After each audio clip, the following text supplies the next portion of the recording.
ओम नमः सिद्धेभ्यः जय श्री ओम नमः सिद्धेभ्यः जय श्री ओम नमः सिद्धेभ्यः। मंगलम भगवान वीरो मंगलम गौतमो गणी मंगलम कुंद कुंदाद्यो जैन धर्मोस्तु मंगलम। सर्वमंगल मांगल्यम सर्व कल्याण कारकम प्रधानम सर्वधर्माणां जैनम जयतु शासनम जैनम जयतु शासनम जैनम जयतु शासनम। हमने 107 दोहे तक पढ़े। हमारी जो ग्रंथ का नाम है परमार्थ प्रकाश और जिसके रचयिता हैं योगेंदु देव जी, संस्कृत टीकाकार ब्रह्मदेव जी और भाषा टीकाकार पंडित दौलत राम जी। तो इतने सब महान महान लोगों के द्वारा रचित ये ग्रंथ हमारे पिछले कुछ दिनों से अध्ययन में चल रहा है।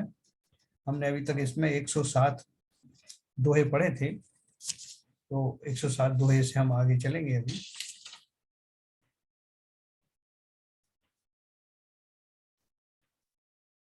देखिए 107वें दोहे में अपन ने पढ़ा था कि धर्म अर्थ काम और मोक्ष, ये 4 पुरुषार्थ है ना। तो अपन ने पढ़ा था कि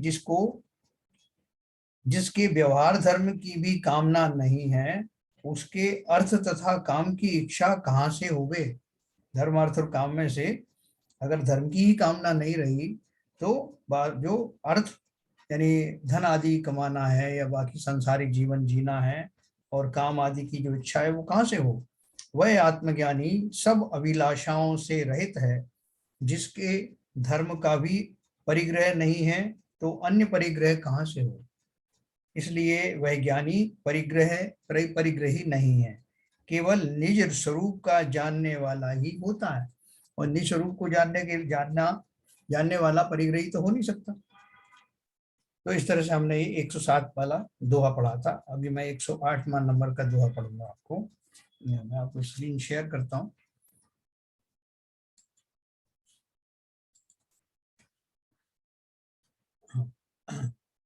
नाणीय नाणियों नाणियेण नाणियों जान मुने ही ता नाणिम नाणमऊ किम परबम भूलहे। मुनि माने मुनि है ना। तो देखो इसका अर्थ क्या है। 108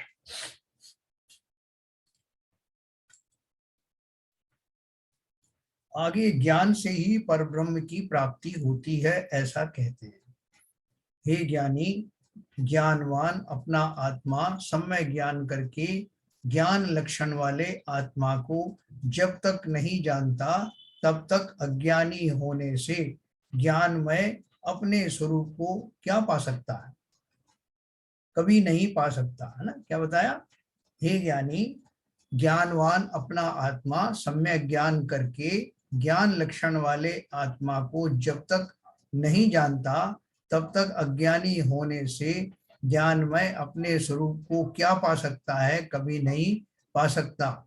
यदि कोई आत्मा को पाता है तो ज्ञान से ही पा सकता है ना। तो अगर आपने अपनी आत्मा को नहीं पाया तो आपने वास्तव में सम्यक ज्ञान हुआ ही नहीं, है ना। तब तक हम अज्ञानी ही हैं, ये अर्थ है। अपने स्वरूप को क्या पा सकता, कभी नहीं पा सकता। यदि कोई आत्मा को पाता है तो ज्ञान से ही पा सकता है। जब तक यह जीव अपने को आप कर अपनी प्राप्ति के लिए आपसे अपने में तिष्ठना नहीं जान ले, तब तक निर्दोष शुद्ध परमात्मा सिद्ध परमेष्ठी को क्या पा सकता है, कभी नहीं पा सकता। जो आत्मा को जानता है वही परमात्मा को जानता है।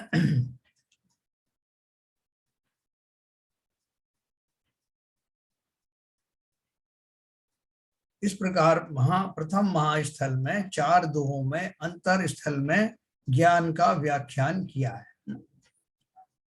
तो आगे 4 सूत्रों में अंतर स्थल में परलोक शब्द की व्युत्पत्ति कर परलोक शब्द से परमात्मा को ही कहते हैं। उस कारण से उसी पुरुष से यानी पर है ब्रह्मा शुद्धात्मा नियम से देखा जाता है। उसी पुरुष से निश्चय से वही शुद्धात्मा जाना जाता है ना। ये हमने कौन सा अभी दोहा पढ़ा, 109 नंबर का, 9 नंबर अपन पढ़ते हैं।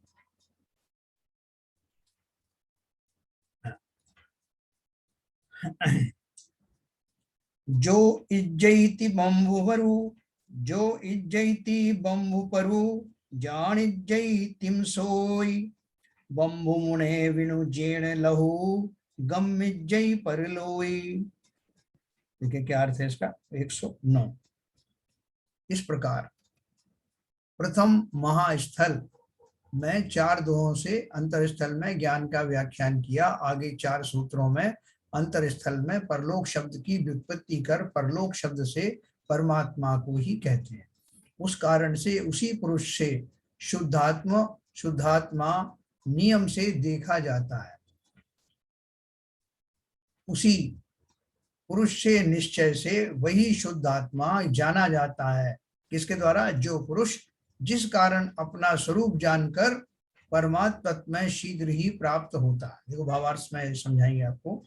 जो कोई शुद्धात्मा अपना स्वरूप शुद्ध निश्चय न कर शक्ति रूप से केवल ज्ञान केवल दर्शन स्वभाव है, वही वास्तव में परमेश्वर है। क्या बोला? जो कोई शुद्धात्मा अपना स्वरूप शुद्ध निश्चय न कर शक्ति रूप से केवल ज्ञान केवल दर्शन स्वभाव है, वही वास्तव में परमेश्वर है। परमेश्वर में और जीव में जाति भेद नहीं है कि वो अलग जाति का है और जो हम अलग जाति के हैं।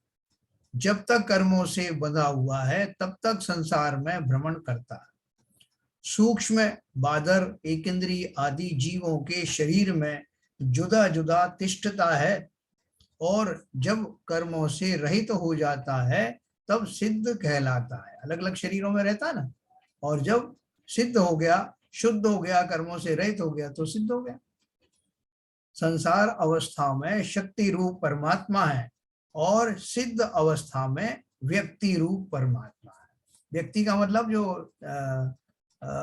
व्यक्ति विशेष की बात नहीं है। व्यक्ति का मतलब जिसे वो व्यक्त हो गया है, जो शक्ति थी जिसकी वो व्यक्ति हो गई है, उसे व्यक्ति रूप कहते हैं।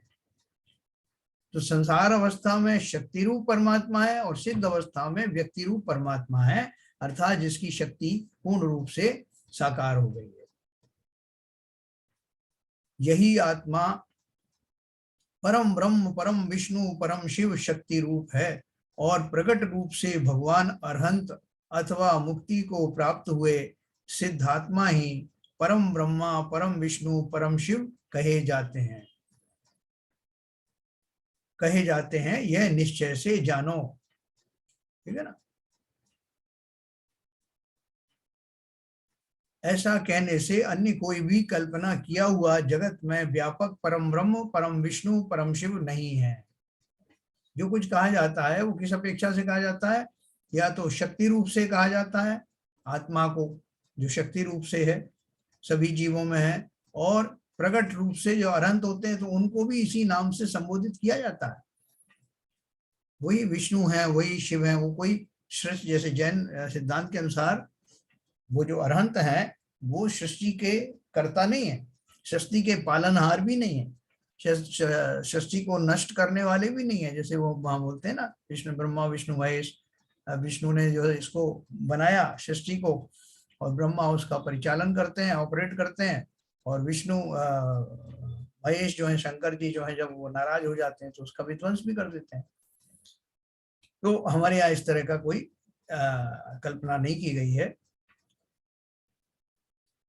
सारांश यह है कि जिस लोक के शिखर पर अनंत सिद्ध विराज रहे हैं, वही लोक का शिखर परम धाम ब्रह्मलोक, वही विष्णु लोक और वही शिवलोक है। अन्य कोई भी ब्रह्मलोक विष्णु लोक शिवलोक नहीं है।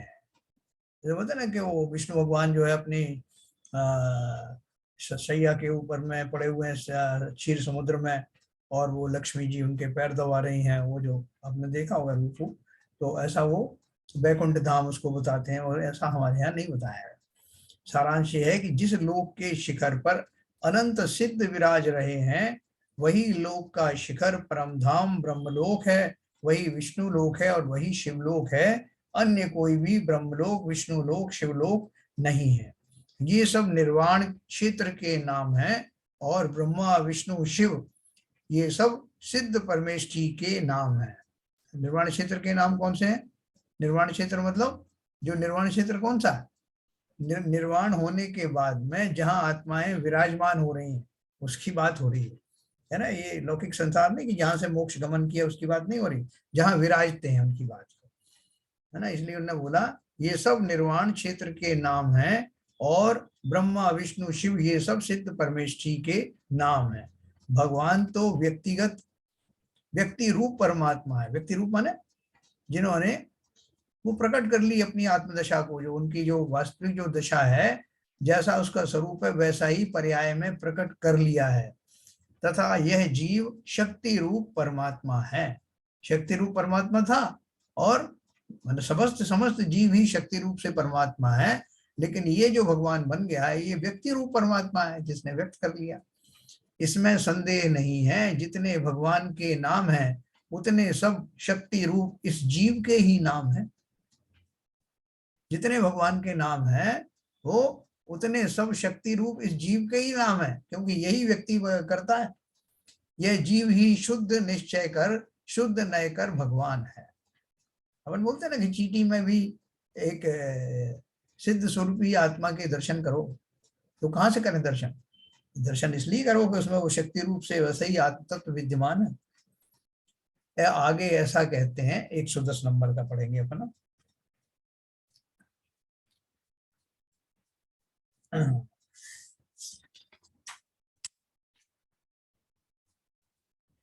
मुनिवर विंदय हरिहर हैं जो मणि निवसई देव, पर हैं जी पर तरुणाण मऊ सो उच्चई परलो।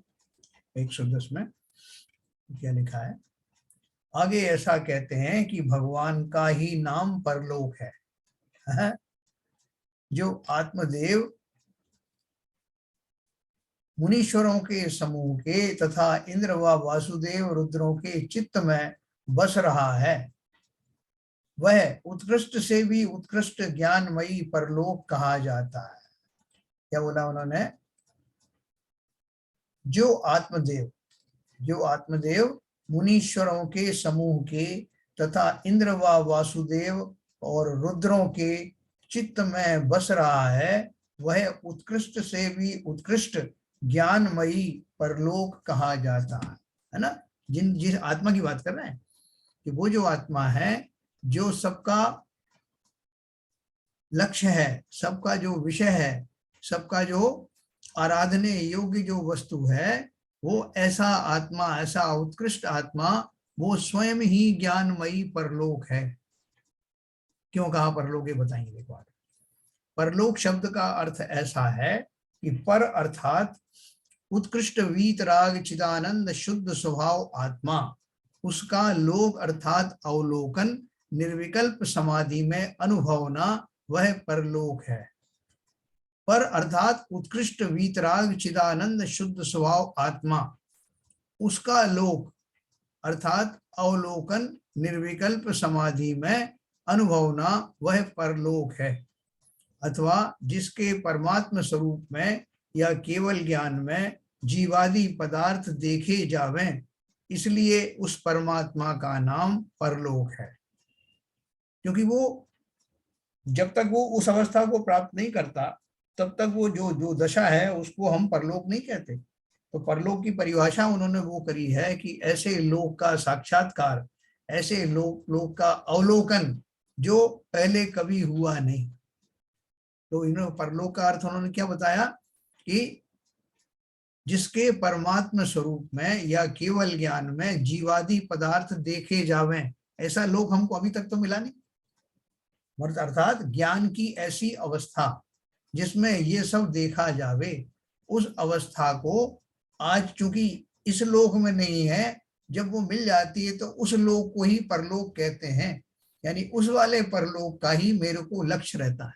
अपन कहते हैं वो परलोक सिधार गए, तो परलोक सिधारने का अर्थ क्या है कि इस लोक संबंधी जितनी व्यवस्थाएं हैं उन सब से हट करके किसी दूसरे लोक में चले गए जहाँ की व्यवस्थाएं भिन्न प्रकार की। तो यहाँ इसलिए उन्होंने कहा उस हिसाब से अथवा जिसके परमात्मा स्वरूप में या केवल ज्ञान में जीवादि पदार्थ देखे जावें, इसलिए उस परमात्मा का नाम परलोक है। अथवा व्यवहार न कर स्वर्ग मोक्ष को परलोक कहते हैं। स्वर्ग और मोक्ष का कारण भगवान का धर्म है, इसलिए केवली भगवान को परलोक कहते हैं। परमात्मा के समान अपना निज आत्मा है, वही परलोक है, वही उपाधि है। यानी आप कैसे भी समझो, इसका एक मूल सिद्धांत क्या है कि जो मेरा जो वर्तमान लोक है, ये संसार आदि है। संसार में जिस तरह की व्यवस्थाएं चलती हैं, जिस तरह का ज्ञान का लेवल बहुत सूक्ष्म कम रहता है, ऐसा इसके परे भी एक संसार है, इनके परे भी एक लोक है, और उस लोक की व्यवस्थाएं अलग प्रकार की हैं। उस लोक में ये विषयाभिलाषाएं, राग आदि व्यापार नहीं चलते। और उसका उस लोक का जो केवल ज्ञान वाला जो पर्याय स्वरूप है, उसमें तो समस्त जीव अजीव सभी द्रव्य अपनी तीनों काल की पर्यायों सहित एक साथ युगपत दिखाई देते हैं। ऐसा लोग यहाँ तो संसार में नहीं। तो इस अपेक्षा से ऐसा वह अद्भुत व अनोखा संसार, अनोखा लोक, जिसमें वर्तमान लोकों जैसी परेशानियां नहीं हैं, जहां सुख का साम्राज्य विलसता है, ऐसा वो दशा, उसका नाम ही परलोक है। और ऐसी दशा का स्वामी चूंकि मैं स्वयं ही हूं, इसलिए मैं ही परलोक, ये उनका भाव। स्वर्ग और मोक्ष का कारण भगवान का धर्म है, इसलिए केवली भगवान को परलोक कहते हैं। परमात्मा के समान अपना निज आत्मा है, वही परलोक है, वही उपाधि है। मैं ही मेरा करता धरता पर का कुछ काम नहीं, मैं अरस अरूपी अस्पर्शी, पर से कुछ भी संबंध नहीं। ये अभी क्षमा ने जो भेजा था ना अभी भजन, तो वो बिल्कुल वही की वही बात है। इस तरह 110 नंबर का हमने पढ़ा कि कहाँ जाने वाले हो, जब वो परलोक गमन हो गया उनका। वो लिख के भेजते ना, कोई अगर गुजर जाता था वो परलोक गमन हो गया, और कोई तो बहुत दुखी हो जाते हैं इससे। अगर परलोक की को अच्छा मानते हो तो दुखी क्यों हो रहे हो? परलोक में ही गए है ना। नहीं साहब, उनका हमारा साथ छूट गया तो अच्छा है ना, छूट गया तो कम से कम वो तो सुखी हुए। हम एक परिवार में होते हैं, उसमें जो है कहीं ऐसा संकट फंस जाए, आग लग गई, तो सब लोग क्या करते हैं, अपने सबसे पहले जो अपना जो बच्चा है उसको बाहर निकालते हैं। तो कम से कम ये तो सुखी हो गया, उसका सुख देख के ही हम सुखी हो जाते हैं, कम से कम ये तो बच गया। तो उसी तरह से जैसे ही हमारा कोई सगा संबंधी इस नश्वर काया को छोड़कर परलोक चला जाता है, यानी अवस्था, अच्छी अवस्था को प्राप्त कर लेता है। जीव तो देखते हैं कि वो धार्मिक प्रवृत्ति के थे और अवश्य देवलोक गए होंगे, तब भी तो दुखी हो जाते हैं, भाव विवल हो जाते हैं। तो जो ज्ञानी है वो ऐसा नहीं होने देते। संसार का स्वरूप उन्हें मालूम है कि जो व्यक्ति ने अभी जो पर्याय धारण की है, उस पर्याय का समय पूरा होने पर अवश्य उसकी देह बिछुड़ जाती है।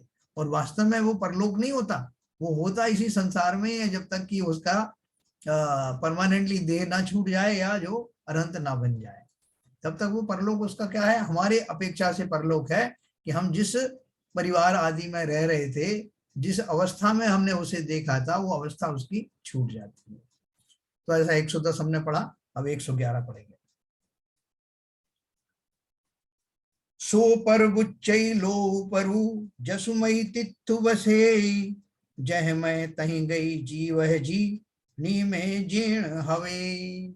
सो पर बुच्चई लो परु जसुमई तिथु बसे, जही मही तही गई जी वह जीर्णिय में जीर्ण हवे, जीर्ण हवे। तो इसका देखो, इसका अर्थ देखते हैं 111 का। आगे ऐसा कहते हैं कि जिसका मन निज आत्मा में बस रहा है, वही ज्ञानी जीव परलोक है। स्वयं ही परलोक हो गया, क्योंकि अब मेरी आंतरिक दशा बदल गई ना, अनोखी दशा हो गई। तो इसलिए बोल रहे हैं, आगे ऐसा कहते हैं कि जिसका मन निज आत्मा में बस रहा है, वही ज्ञानी जीव परलोक है। जिस भव्य जीव की बुद्धि उस निज आत्म स्वरूप में बस रही है, अर्थात विषय कषाय विकल्प जाल के त्याग से स्वसंवेदन ज्ञान स्वरूप कर स्थिर हो रही है, वह पुरुष निश्चय नय कर उत्कृष्ट जन कहा जाता है।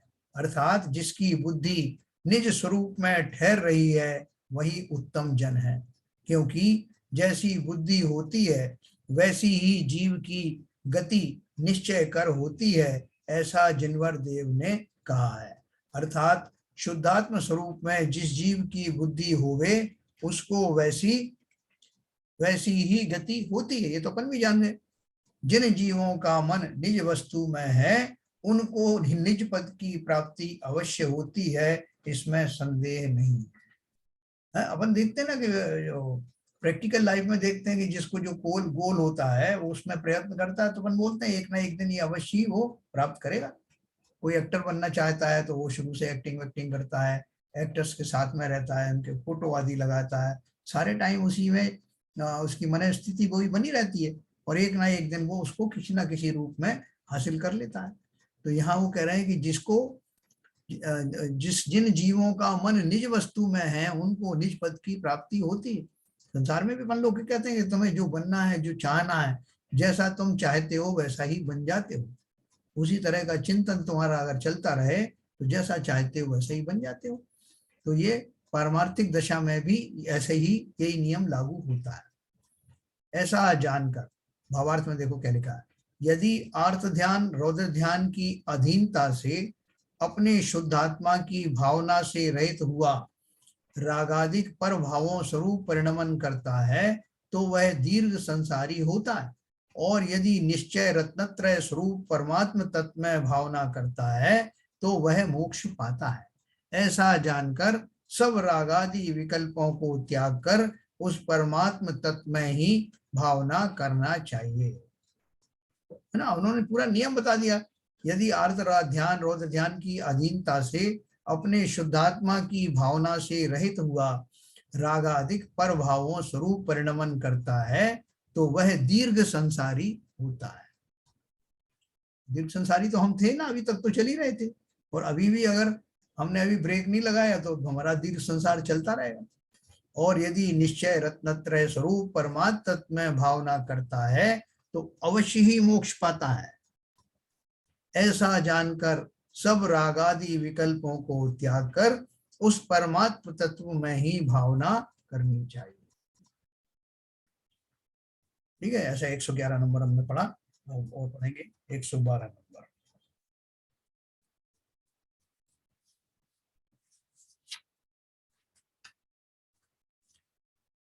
जही मई तई गई जीव तुतु मरण विजेण लहे, ते पर मुए विमयी माँ पर दब भी करे। हाँ, देखो क्या अर्थ है इसका, 112 नंबर। आगे फिर भी इसी बात को दृढ़ करते हैं, हे जीव, जहां तेरी बुद्धि है वहीं पर गति है, उसको जिस कारण से तू मरकर पावेगा, इसलिए तू परम ब्रह्म को छोड़कर पर द्रव्य में बुद्धि को मत कर। यत्र मति ही, जहां तेरी बुद्धि है वहीं पर गति है, उसको ये जिस कारण से तुम मृतवा तू मरकर पावेगा, तेन इसलिए तू परम ब्रह्म को मुक्तवा यानी छोड़कर पर द्रव्य यानी पर द्रव्य में बुद्धि को मत कर। भावार्थ है, शुद्ध द्रव्यार्थिक नय से टाकी कासा गढ़ा हुआ अघटित घाट अमूर्तिक पदार्थ ज्ञायक मात्र स्वभाव वीतराग सदा आनंद रूप अद्वितीय अतीन्द्रिय सुख रूप अमृत के रसकर तृप्त ऐसे निज शुद्धात्म तत्व को छोड़कर द्रव्य कर्म भाव कर्म नो कर्म में या देहादि परिग्रह में मन को मत लगा। इस प्रकार पहले महाधिकार में 4 दोहा सूत्र कर अंतर स्थल में परलोक शब्द का अर्थ परमात्मा किया। यहाँ उन्होंने खाली उनको एक उपदेश दिया है कि भाई अगर तेरी बुद्धि जो है, हमको ऐसा नियम मिला है कि जैसा आप सोचोगे वैसा बन जाओगे, कि अपन बोलते भी है लोक में भी ऐसा है, जैसा आपका चिंतन होगा वैसा ही आपका बनना हो जाएगा। तो इसलिए बोल रहे हैं कि जब ऐसा नियम है तो अपनी बुद्धि को संभाल के रखना, उसको वहां मत चले जाने देना जहां जो तुम हम नहीं बनना चाहते, उसको वहीं रखना जो तुम बनना चाहते हो। जैसे अपन ने एकलव्य का उदाहरण दिया ना, एकलव्य को धनुर्धारी बनना था और वो तीरों का अभ्यास कर रहा था।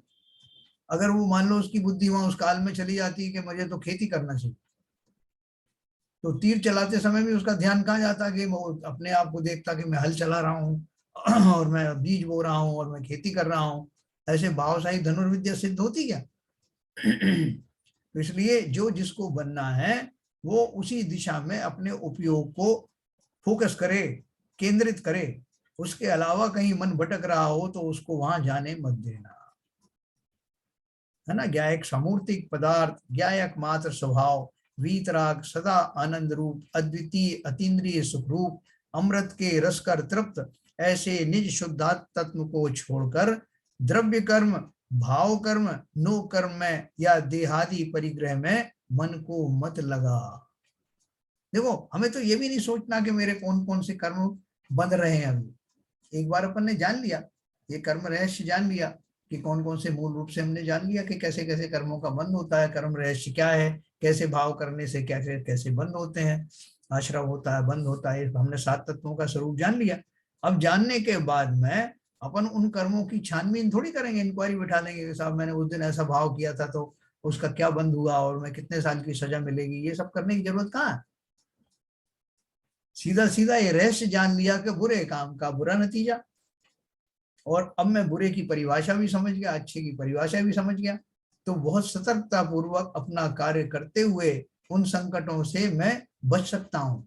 न केवल अभी बच सकता हूँ बल्कि आगामी काल में भी उनकी चूंकि सत्ता में उनको स्थापित ही नहीं होने दूंगा, बहुत जल्दी उनका निष्कासन हो जाएगा। ऐसी दशा में अपने अंदर ही प्रकट करूंगा। जैसे अनंत बनने के बाद होता ना, तो उनका जो किंचित जो वेदनी कर्म का उदय आता है तो वो उसका बंद नहीं होता, नवीन कर्म का बंद नहीं होता, आश्रम भी होता है तो बंद नहीं होता कि एक समय में वो खिल जाता।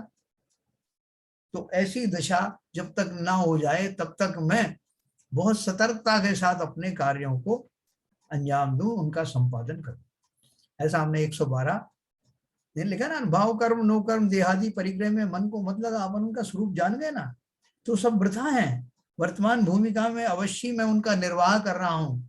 मुझे जो है माता पिता ये सब पुत्र पौत्र आदि ये सब मिले हैं, तो उनके संबंध को ऐसे ही अपना निभाते जाना कि बस मेरा चूंकि इस भूमिका में मुझे ये करना है, तो ऐसे भाव आए बिना रहते नहीं। लेकिन निरपेक्ष भाव से भी जैसे मैं पड़ोसी के लिए करता हूँ ऐसे ही भाव रखे जा सकते हैं। ऐसा नहीं कि उनमें शुष्कता आ जाएगी संबंधों में। संबंध वैसे ही बनाए रखते हुए भी अंतर से उनके प्रति जो अटैचमेंट अभी तक रहता है ये मेरे हैं, वैसा ना रखते हुए सेठ और मुनीम वाली भूमिका का निर्वाह करते हुए मैं अपना जीवन अच्छी तरह से व्यतीत कर सकता हूँ और लिप्त नहीं होऊंगा उनमें, तो संसार धीरे धीरे कम होता चला जाएगा। जैसा 112 नंबर हमने पढ़ा, अब देखिए 113 नंबर पढ़ेंगे। जमणी दब्बहे भिन्नु जड़ू तम पर दब्बुव्याणी उग्गलु धम्मा धम्मुणऊ कालु भी पंचमु जानी। देखो क्या बढ़िया लिखा है आगे, परलोक में ही मन लगा पर द्रव्य से ममता छोड़, ऐसा कहा गया था। उसमें शिष्य ने प्रश्न किया कि परद्रव्य क्या है। उसका समाधान श्री गुरु करते हैं, जो आत्म पदार्थ से जुदा जड़ पदार्थ है उसे परद्रव्य जानो। तो बहुत सारे लोग बोलते हैं ना साहब कि साहब वो परद्रव्यों को छोड़ देना चाहिए और जो भी पर सब वस्तुएं हैं उनको ग्रहण नहीं करना है। तो लोग बोलते हैं कि पर का अर्थ क्या हुआ, दूसरे की किसी की नहीं हो। मान लो रास्ते में हम जा रहे हैं और किसी का कोई रुपये गिर गए तो उनका कोई स्वामी है नहीं ना अभी, तो वो तो जो उसके गिर गए अब वो स्वामी नहीं रहा, तो मुझे मिले तो मैं ही स्वामी हो गया, तो उसको परद्रव्य क्यों कहूं, मैं तो स्वद्रव्य कहूं ना उसको। तो बोलते हैं कि नहीं, वास्तव में परद्रव्य की परिभाषा क्या है, देखो लिखा है, जो आत्म पदार्थ से जुदा जड़ पदार्थ है उसे परद्रव्य जानो। अरे हम तो दूसरे की भूली हुई चीजों को की बात नहीं कर रहे हैं, हम तो उनकी बात कर रहे हैं जो स्वयं मेरे साथ इस पर्याय में जुड़ा हुआ है। जैसे शरीर, शरीर तो कहीं से उठा के नहीं लाया कि चोरी करके लाया हूं, लेकिन वो शरीर भी चूंकि आत्म पदार्थ से भिन्न है इसलिए मेरा नहीं है। तो आपको प्रश्न आएगा मेरा नहीं तो किसका है? किसी का तो होगा ना, तो उसका नाम बताओ, हम उससे परमिशन ले आएंगे। तो यहाँ पर पदार्थ का अर्थ क्या है? क्योंकि वो मेरा नहीं, आप इतने काम से रखो, और किसका है किसका नहीं है हमें इससे क्या सरोकार? फुदगल फुदगल का ही है, वो किसी का थोड़ी। तो इसलिए इस विस्तार में नहीं जाना कि मेरा नहीं तो किसका है। मेरे अतिरिक्त किसी का भी हो मेरे लिए परद्रव्य है। आत्म पदार्थ से जुदा जड़ पदार्थ है, उसे परद्रव्य जानो, और वह परद्रव्य उद्गल धर्म अधर्म आकाश और पांचवा काल द्रव्य, ये सब परद्रव्य जानो। द्रव्य 6 हैं, उनमें से 5 जड़ और जीव को चैतन्य जानो। उद्गल धर्म अधर्म काल आकाश ये सब जड़ हैं, इनको अपने से जुदा जानो, और जीव भी अनंत हैं, उन सबों को अपने से भिन्न जानो। जो अपने जो 6 द्रव्यों में से उद्गल धर्म अधर्म आकाश और काल, ये तो सब हैं ही अपने से अलग, है ना। या 6वां बचा जीव, तो जीव में भी क्या बोला उन्होंने? इनको अपने से जुदा जानो, और जीव भी अनंत हैं, उन सबको भी अपने से भिन्न जानो। जितने जीव हैं मेरी जाति के हैं ना, लेकिन फिर भी मेरे तो नहीं। तो आप बोलोगे साहब वो देव शास्त्र गुरु तो है ना, वो चंदा प्रभु भगवान तो मेरे हैं ना, वो ऋषभनाथ भगवान तो मेरे हैं ना। बोले भैया वो भी व्यवहार से तुम अपने कहते हो, निश्चय न से तो वो भी परद्रव्य ही हैं, तुमसे जुदा है। अपनी आत्मा से अतिरिक्त जो भी है वो सब पर है। आगे की भूमिकाओं में तो अपन नहीं बोलते हैं कि हमें परद्रव्य का चिंतन नहीं करना है, तो वहां पर जिनेन्द्र देव भी, जिनेन्द्र सिद्ध अरंत सिद्ध भी पर में ही शामिल हो जाते हैं। पंच परमेष्ठी भी भले ही मैं उनका अवलंबन लेता हूं, लेकिन चिंतन करने के लिए, चिंतन करने में जब मेरा लक्ष्य ऊपर की दशाओं में जाता है तो वो आलम्बन भी छूट जाता है। उनका स्वरूप मैंने जाना जरूर। जैसे पहली बार किसी ने दर्पण देखा हो तो दर्पण देखने के बाद उसको पता लग जाता है कि मैं ऐसा दिखता हूँ, और उसके बाद वो नहीं भी देखे और कहीं उसको अपना वो फोटो दिख जाता है तो पहचान लेता ना कि यही मैं हूं। तो उसी तरह से आलम्बन हमने लिया, अरहंत सिद्ध आदि पंच परमेष्ठी का आलम्बन हमने अवश्य लिया, लेकिन जब हम ऊपर की भूमिकाओं में चिंतन करेंगे तो उस बिना उपाधि वाले उस आत्मा का चिंतन करेंगे जो मैं स्वयं हूं। क्योंकि सबकी आत्माएं वैसी हैं, और सुखी मुझे होना, इसलिए मैं अपनी आत्मा का चिंतन करूंगा। प्रकार तो वही है, लेकिन चिंतन करने वाला स्वयं का ही चिंतन करेगा। तो जिसकी आराधना कर रहा है वही आराध्य है, और आराधना करने वाला आराधना पूर्वक स्वयं की आराधना करते हुए वो आत्मद्रव्य रूप से पूर्ण विकसित हो जाता है, समस्त गुण उसके पूर्ण विकसित हो जाते। तो उद्गल धर्म अधर्म आकाश काल ये सब जड़ हैं, इनको अपने से जुदा जानो, और जीव भी अनंत हैं, उन सबको अपने से भिन्न जानो। अनंत चतुष्टय स्वरूप अपना आत्मा है, उसी को निज जानो, और जीव के भाव कर्म रूप रागादिक तथा द्रव्य कर्म ज्ञानावरणादिक 8 कर्म और शरीर आदिक 9 कर्म, और इनका संबंध अनादि से है, परंतु जीव से भिन्न है, इसलिए अपने मत मानो। उद्गल आदि 5 भेद जड़ पदार्थ सब हे जानो, और अपना स्वरूप ही उपादेय है, उसी का आराधन करो। देखो इस आखिर की जो 4 लाइन जो उन्होंने बताई हैं, उन 4 लाइन में पूरा का पूरा जो उपदेश है वो उसका सार आ गया। क्या आ गया? 5 द्रव्य जो अजड़ जो जड़ हैं उनमें तो अपना कुछ रखा ही नहीं। 6वां द्रव्य जो जीव द्रव्य है, जो मेरे अलग अलग रूप में आते हैं बन करके, शरीर धारण करके, कि मैं भाई हूं, मैं बहन हूं, पति हूं, पत्नी हूं, वो सब भी जीव भिन्न है ना, अलग है। अलग अलग पैकिंग में आते हैं, तो उनसे वो सब भी मुझसे भिन्न है।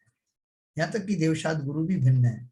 तो उन्होंने सिर्फ एक बात कही कि जीव से भिन्न कोई भी वस्तु हो, चाहे वो चैतन्य हो या चेतन हो, वो सब मेरी नहीं है। इसलिए नियम से उनको ये मान के ही चलना कि पर हैं, इसलिए कहा ना, पर हैं परिजन लोए, जहां देह अपनी नहीं तहां ना अपना कोय, है ना।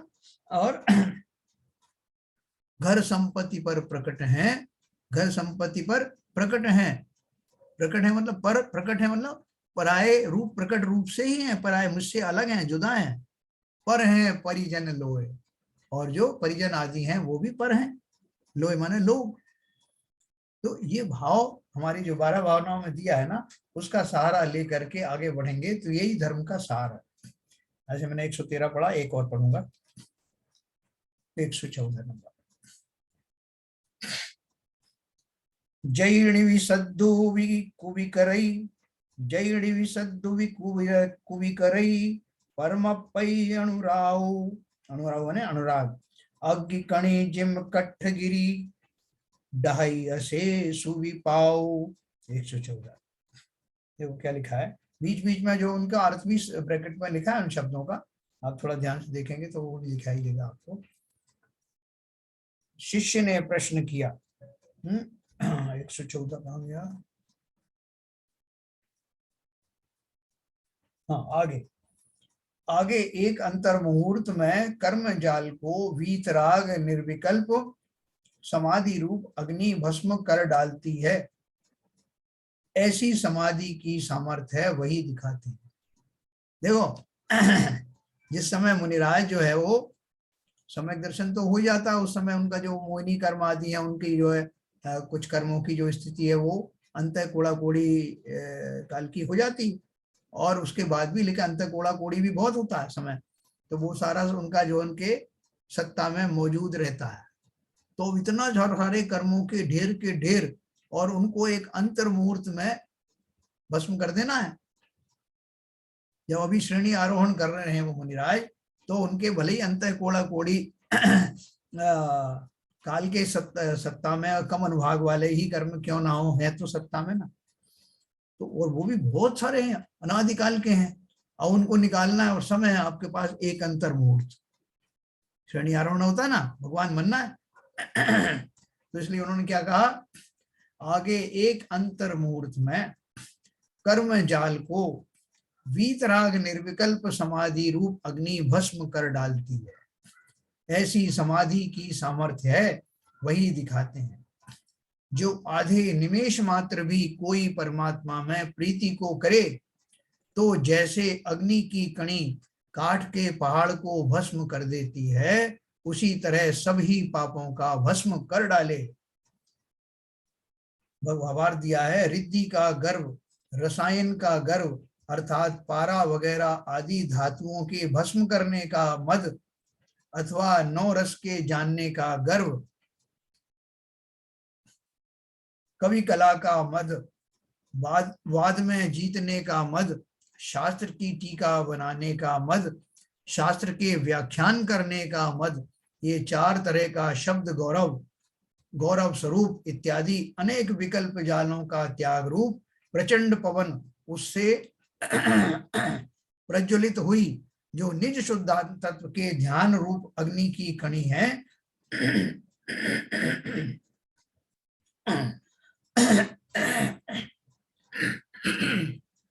जैसे वह अग्नि की कणी काठ के पर्वत को भस्म कर देती। काठ के पर्वत मतलब आपने देखा ना, होली होली पे वो होली का दहन होता है, जैसा पर्वत जैसा लकड़ियों का बना देते हैं, वो कितनी बड़ी ऊंची, जितनी बड़ी आग निकालनी उतनी बड़ी वो बना देते हैं पर्वत आकार में।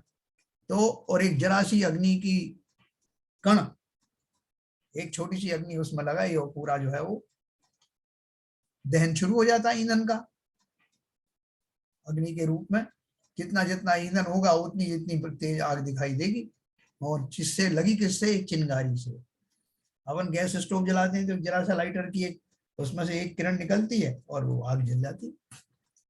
तो जो निज शुद्धात्म तत्व के ध्यान रूप अग्नि की कणी है, जैसे वह अग्नि की कणी काट के पर्वत को भस्म कर देती है, उसी तरह यह समस्त पापों को भस्म कर डालती है, अर्थात जन्म जन्म के इकट्ठे किए हुए कर्मों को आधे निमेष में नष्ट कर देती है, आधे ही क्षण में नष्ट कर देती है।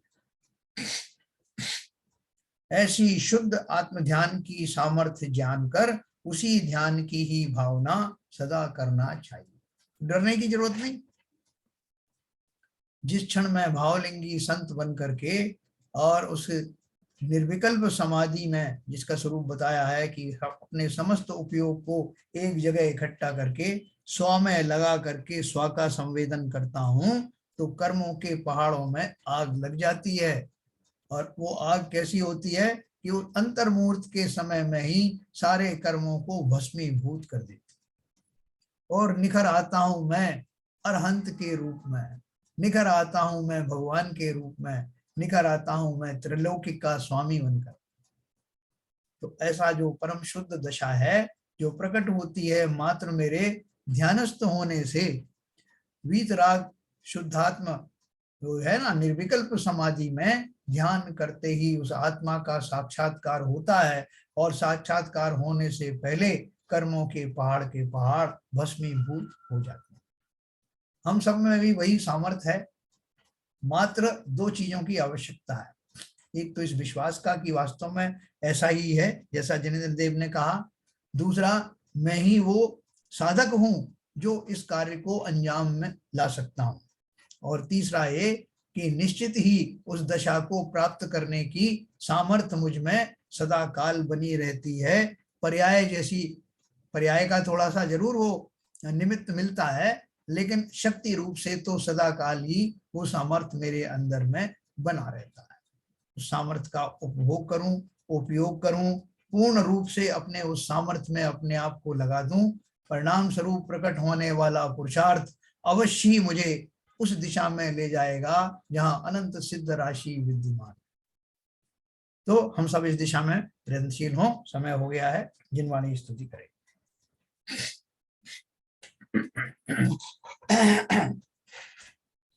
मिथ्यात्म नाश वे को, ज्ञान के प्रकाश वे को, आपा परभास वे को, भानु सी बखानी है।